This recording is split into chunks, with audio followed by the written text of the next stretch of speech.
I'm Tim Earnhardt, the writer, producer, director, uh, Ricochet. I'm also Nick Chapman, the editor of, of Ricochet. Why are you laughing, Joe? I'm laughing because you're not supposed to give that part away. But this is S. Joe Downing, one of the actors, producer, and everything else in Ricochet. It's so much fun. This was fun, like getting all the LED ice cubes and the Mardi Gras stuff.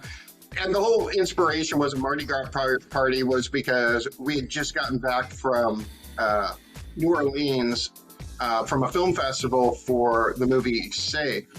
And so we had so much fun when we were in New Orleans that it's kind of a nice nod to New Orleans. I love the soundtrack you also chose for this.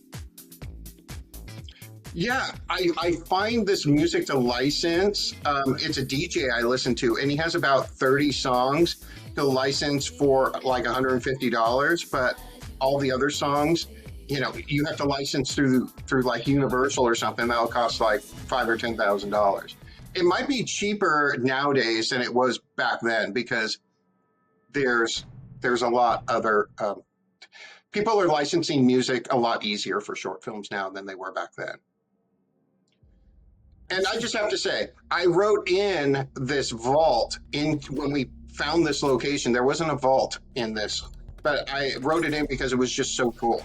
Like, I mean, how many times do you see a vault in a short film, right?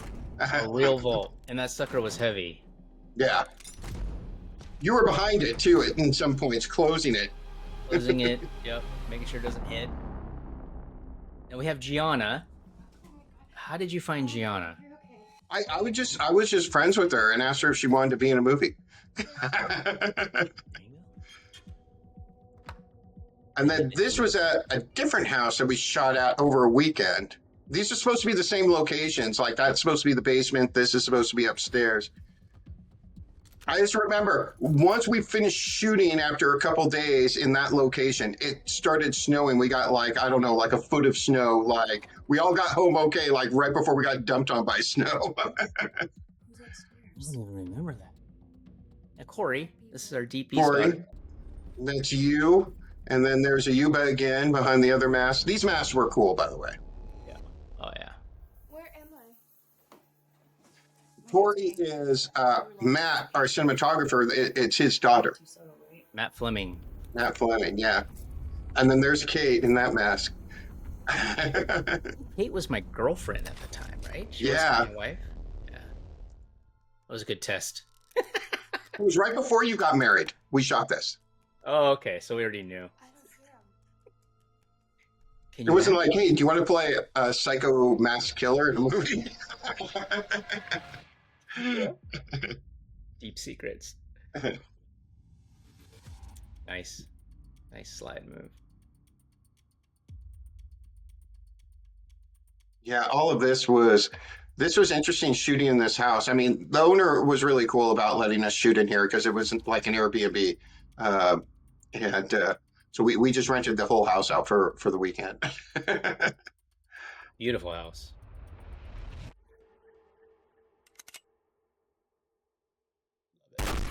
Yeah. This stuff was cool. The tattoos were kind of cool here. Super cool. Now did you have these custom made or just found them? Yeah, I had them kind of custom made, but like, I mean, it's just an infinity tattoo. It's just the Institute, what we have for the Institute.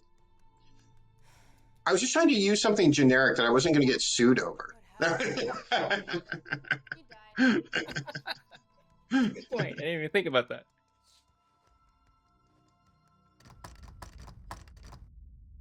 They're here. The infamous Voss scene. Our DP, Matt Fleming. Yeah, Matt Fleming. He's my father. Beautiful kitchen. And one of the things I do when I'm looking for locations, I'm looking for space because we know we're gonna have lights, we're gonna have like dollies, we're gonna have equipment. I don't want really small spaces. I want like wide hallways. This was a huge kitchen, if I remember correctly, and it gave us so much space for the cast and crew, and same with the hallway that we're about to go into as well. So um, it's crucial. You don't realize that when you have even the smallest amount of equipment, you need space for it. I First time I ever remember got we it. put like a metal plate on the side of your head. Yeah. It wasn't real glass; it was sugar glass. It was a fake glass. So, but still, did it hurt at all, Joe? With the plate helped 100%. I think because that glass is pretty thick, even though it's Yeah. supposed to break, it was still heavy. And so I was very. Now, didn't we do a take? Did we do a take with nothing there on the side of your head? I think we kind of did a dry test run where we just kind of hit it against my head to see if I could feel it, and it was solid enough where I was like, okay, I need some plate. Yeah, because I think didn't we have 4 of those? I think we had 4 or 5 of them because we knew. I knew just from like those things were so brittle that because didn't Gianna pick one up and it just kind of fell apart? I don't remember that. I think she did, and that was why they're just so brittle that, or fragile, I should say, and yeah. So I guess that just means I was a wuss. So fragile, but Joe needed a metal plate. But like this thing too, like who did I give that to? I think I gave it to. Did I give it to Gianna afterwards? May have been, yeah. It may have been Gianna who got, but yeah, I didn't know what I was going to do for this movie for like kind of a torture scene, and then I saw this like thing into like you can hang upside down, and I was like, okay, this could be kind of interesting. You know, use this exercise, not even an exercise machine, but it's I don't know what you call it. But, Inversion table. yeah, inversion table. Yeah, for So you're back. kind of like a torture device in a way.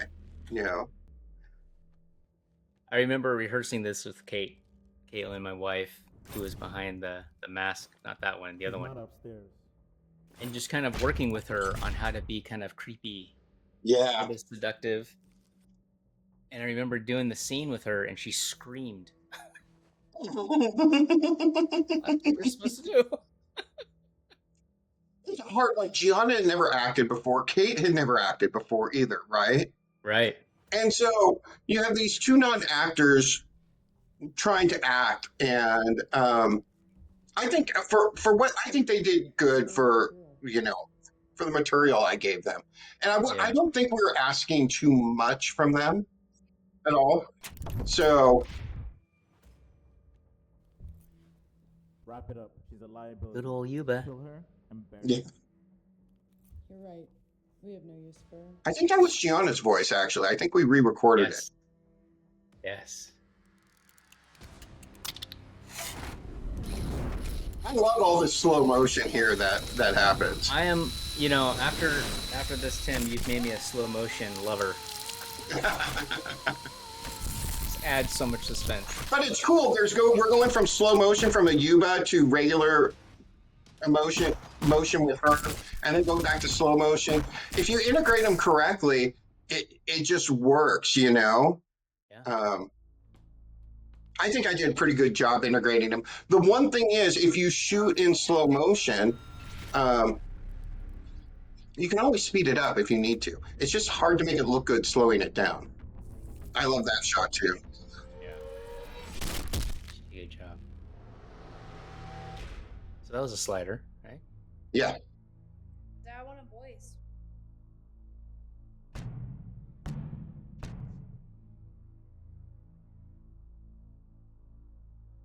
After the vault. Who's in there? Yeah, Joe, you helped out so much on this one too, because you were a producer on this one as well, weren't you? I believe so. Yeah. I think you were. Yeah, Was you this and hard for you Kate. to film the angles and everything? This was a tight spot. This was a tight spot. This was a little bit hard because we had to lock off the camera because we had to shoot the background first there and then bring Gianna in the foreground. I had to merge the 2 together in post. So,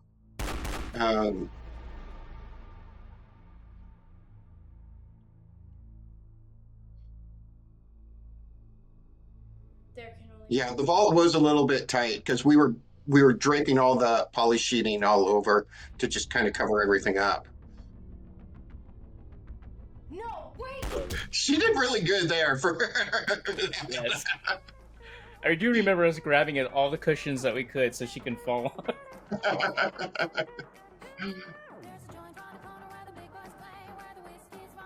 Some of these shots were hard. It was like hard to get. I don't know why it was so hard to get some of these shots, but I remember they were kind of hard to get some of these shots.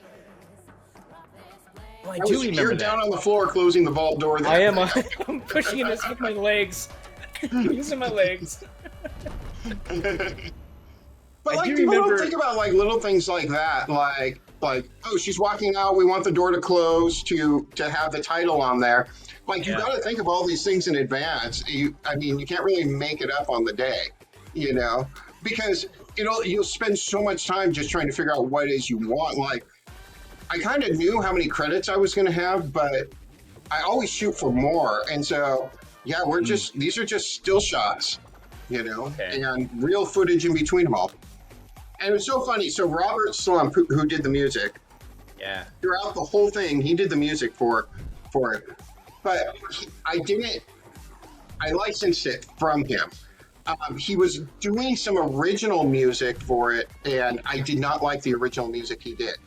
There was not enough layers. It sounded pretty two-dimensional. And so I said, let me license some of your other music you've already done. And he was like, okay, cool. You know?